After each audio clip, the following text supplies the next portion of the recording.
Abantu benshi bifuza kuba abakire, ariko namenye yuko hari imyitwarire basubiza inyuma buri munsi. Hari ibintu ushobora kuba ukora ubona buri munsi ariko ukabona ari bisanzwe, nyamara ibyo ngibyo nibyo kuza gutera imbere mu bukungu ndetse n'ibintu bitandukanye byaguteza imbere mu buzima. Bigoza byanditse muri Bibiliya ngo uwiringira ubutunzi azagwa, ariko abakiranutsi bo bazashisha nk'ibibabi rwose nta kabuza. Aho ni Imigani 11:28. Ubu ngubu ndabizi benshi bari kwibaza ngo uyu munsi tugiye kurebera hamwe iki cyangwa se tugiye kuganira ku biki, ariko ukuri uyu munsi tugiye kurebera hamwe ibintu 8 ugomba kureka niba ushaka gutera imbere cyangwa kumukira. Nk'ibisanzwe rero icyo usabona ukurikira ibyo ukajya ku musozo ukarushaho gusobanukirwa ndetse no kuyabyimbitse. Ngara n'abamunyemereye muri ko tutanye n'ikintu cya mbere mu byo twavuze tugiye kurebera hamwe. Nayo ikintu cya mbere reka gukoresha amafaranga udafite cyangwa se ikizwi nk'amadeni, kubera ko kubaho ubuzima bwawe bwose cyangwa kubaho ubuzima burenze ubushobozi bwawe bituma uhora mu myenda cyangwa se ibibazo bidashira, kandi ibyo ngibyo bikaba byagutera depression, agahinda ndetse n'ibindi bigiye bitandukanye byakujyana nayo mu buzima.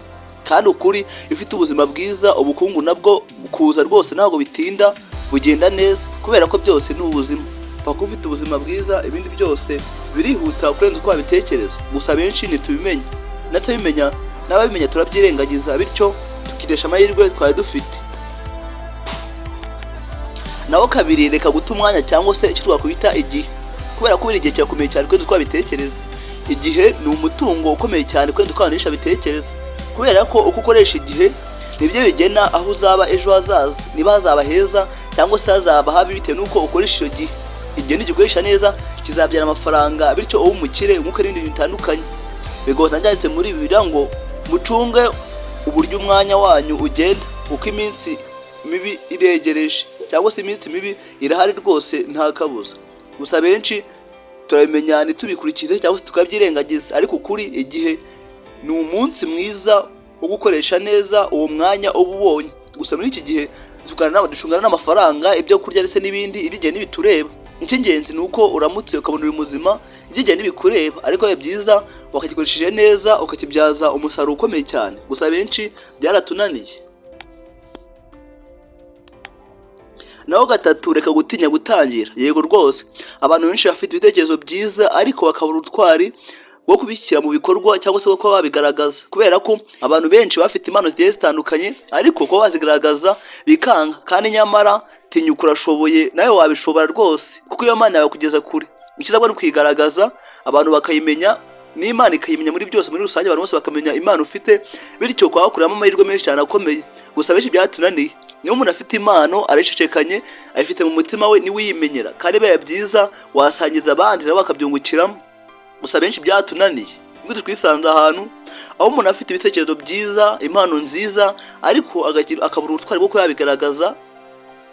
Yego rwose, ariko biba byiza mwajya muzigaragaza kuko byabafasha cyane no gutera imbere. Ibyo rwose birabafasha cyane, gusa benshi byatunaniye. Naho kane, reka kwifuza gukira vuba cyane. Abakire barambye cyangwa se ubukire burambye bwubakwa buhoro buhoro binyuze mu kwihangana, mu gukora buri munsi. Gusa benshi dushaka ibintu biza ku kanya direct, ariko biba byiza buhoro buhoro nirwo rugendo. Nawe uzabigeraho, tinyuka, urashoboye. Icyo usabwa ni ugutangira gukora imishinga mito mito, no gukora ibikorwa byawe utuje kandi ukabikorana umuhate ndetse n'umwete. Ibyo ngibyo bizagufasha gutera imbere mu gihe gito cyane. Pana ibintu biziraho icyarimwe, kubera ko bizeye icyarimwe bishobora kuza, ariko nabyo ntabwo biba byujuje ubuziranenge, ariko buhoro buhoro nirwo rugendo.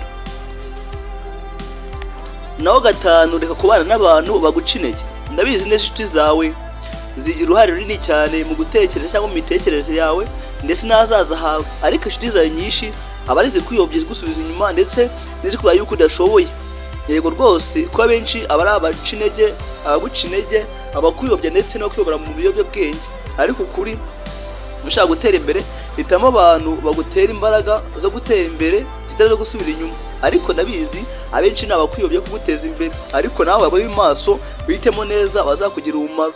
Gusa benshi byatunaniye, duhitamo abatazi ubwenge, abatazi aho bagana, abadafite direction habe namba. Naho gatandatu, reka dukoresha amafaranga ku bintu bidafite agaciro. Ukuvuga ngo yego rwose amafaranga bayapangiwe, ariko banza ushore imari mu bucuruzi cyangwa se mu bindi bikorwa byongera umutungo. Wirinde gusesagura numara gushora imari muri ibyo byose uzabona ubugura ibyo ngibyo byose byunganira ibyo wakoze, cyangwa se ubugura ibyo ushaka ariko bidafite umumaro nk'ibyo washoyemo bwa mbere.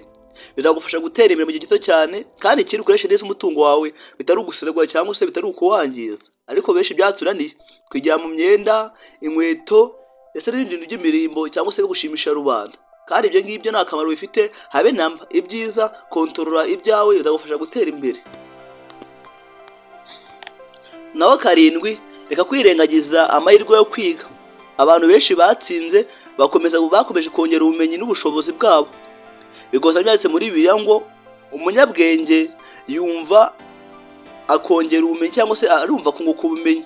Aho ni imigani 1:5. Ariko nanone umuswa arumva ariko akabyirengagiza agapinga, ndetse n'ubumenyi bwe akari wakoresha bwonyine akumva yuko ari buhagije.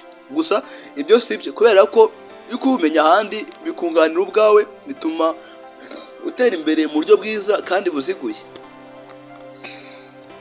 Naho 8, reka kuba udateganya ejo hazaza. Ni ukuvuga ngo tugire intego, uzigame kandi ushore imari. Ejo hazaza hazategurwa neza n'ibyemezo, cyangwa se hazategurwa n'ibyemezo ufata buri munsi.